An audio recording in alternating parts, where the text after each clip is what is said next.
Age tops out at 90, income runs into the hundreds of thousands, feed both straight into a model and one of them quietly takes over. This is normalization.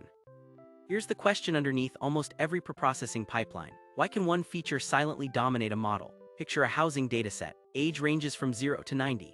Income ranges from 0 to 500,000. Same rows, same model, same math, but wildly different scales. For distance-based methods like k-nearest neighbors or k-means, closeness gets computed as a literal distance between numbers. If one column spans hundreds of thousands and another spans dozens, the big column dominates that distance calculation almost entirely, no matter how meaningful the small column actually is. Gradient descent has a related but distinct problem. The loss surface stretches into a long, narrow ravine along the high-range axis, so the optimizer takes tiny, inefficient steps and convergence slows down. Scale every feature onto a comparable range first, and suddenly every column gets to contribute based on its actual signal, not its raw magnitude. That's the whole job of normalization. So where does this actually bite you? Look at 4 ordinary columns from a housing dataset.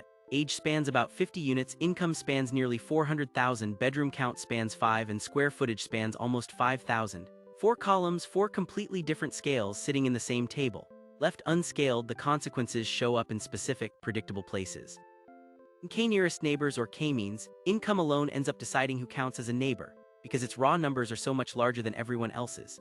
In gradient descent, that loss surface becomes a narrow ravine, and training takes longer to converge, sometimes dramatically longer.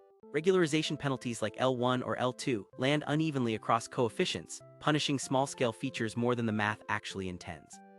And in PCA, the single largest scale column can end up dominating the principal components, even if it isn't the most informative variable in the dataset.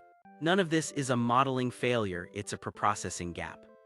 The first fix is min-max scaling, and the formula is refreshingly simple. Subtract the minimum, divide by the range.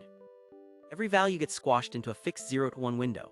Take age running from 22 to 71. After min-max scaling, 22 becomes 0, 71 becomes 1, and everything in between lands proportionally on that line. It's easy to reason about and easy to explain. Min-max scaling shines when you want a bounded interpretable range. Neural networks with sigmoid outputs, or image pixel data that's naturally 0 to 255 are classic use cases. But there's a real catch. A single outlier stretches the entire range, compressing every normal value into a tiny sliver near 0. And critically, you compute the minimum and maximum from your training data only, never let information from the test set leak into that calculation, and be ready for new data that falls outside the original bounds.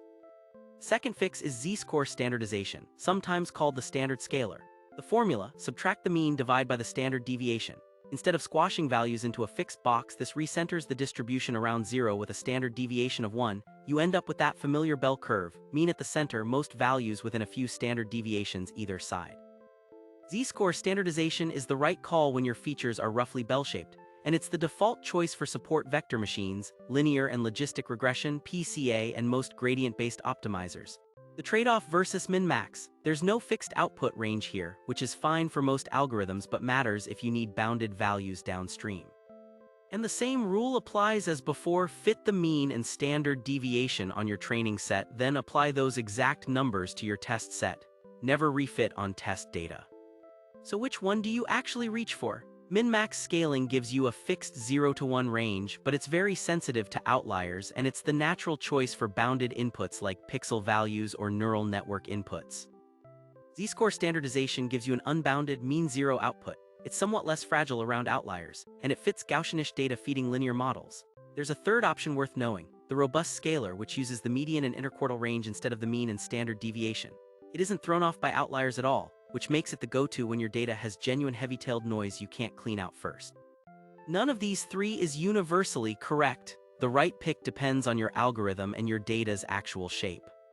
Now the mistake that quietly ruins otherwise correct normalization: data leakage. Here's the wrong order: combine your train and test sets, fit the scaler on all of it, then split and train afterward. That feels harmless, but statistics from your test set, its mean, its minimum, its maximum, have leaked into the numbers your model trains on, so evaluation metrics end up optimistic in a way that won't hold up in production. The right order uses almost the same steps, just reordered. Split into train and test first, fit the scaler on the training set only, then use those exact training statistics to transform both sets. Your test data stays genuinely unseen. Zoom out and normalization sits at one specific point in a bigger pipeline, after the split before the model applied consistently to every batch of new data you'll ever score. Get that order right and every feature you feed your model is finally speaking the same language. Thanks for watching.